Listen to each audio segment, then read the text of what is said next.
ராமேஸ்வரத்தின் காவல் தெய்வமான பத்ரகாளி அம்மன் ஆலயத்தில் பூச்சொரிதல் விழா ஆச்சரியத்துடன் கண்டு ரசித்த வெளிநாட்டு சுற்றுலா பயணிகள். ராமேஸ்வரத்தின் காவல் தெய்வமான பத்ரகாளி அம்மன் கோவிலின் 43ஆம் ஆண்டு பூச்சொரிதல் விழாவை முன்னிட்டு நூற்றுக்கணக்கான பக்தர்கள் அக்னி சட்டி எடுத்தும் அழகு குத்தியும் பால்குடம் எடுத்தும் நேர்த்திக்கடன் செலுத்தினர்.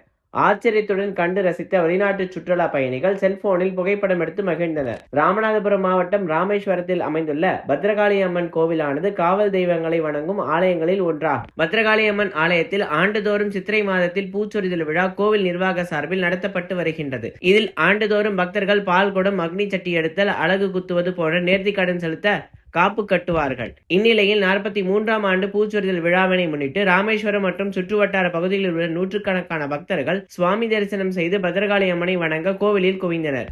இதனைத் தொடர்ந்து காப்பு கட்டிய பக்தர்கள் நேர்த்திக்கடன் செலுத்த அக்னி சட்டி எடுத்தும் பால்குடம் எடுத்தும் அழகு குத்தி காவடி எடுத்தும் பத்ரகாளி அம்மன் ஆலயத்தில் இருந்து புறப்பட்டு ராமநாத சுவாமி கோவிலின் 4 ரத வீதிகளை சுற்றி வலம் வந்து தங்களது நேர்த்திக்கடனை செலுத்தினர். இதனைத் தொடர்ந்து பத்ரகாளி அம்மனுக்கு சிறப்பு பூஜைகள் செய்து பக்தர்கள் கொண்டு வந்த பாலை கொண்டு அம்மனுக்கு சிறப்பு பால் அபிஷேகமானது நடைபெற்றது.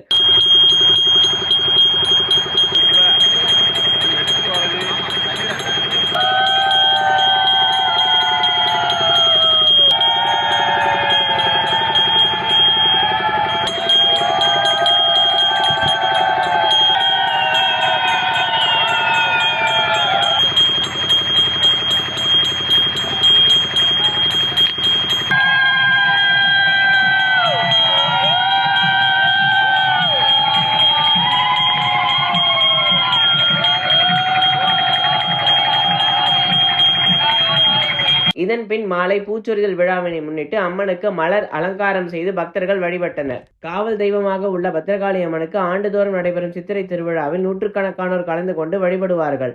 இதில் காப்பு கட்டி விரதமிருந்து பக்தர்கள் அக்னி சட்டி எடுத்து பால்குடம் எடுத்தும் வேல் அழகு குத்தியும் பத்ரகாளி அம்மனை வழிபடுகின்றனர்.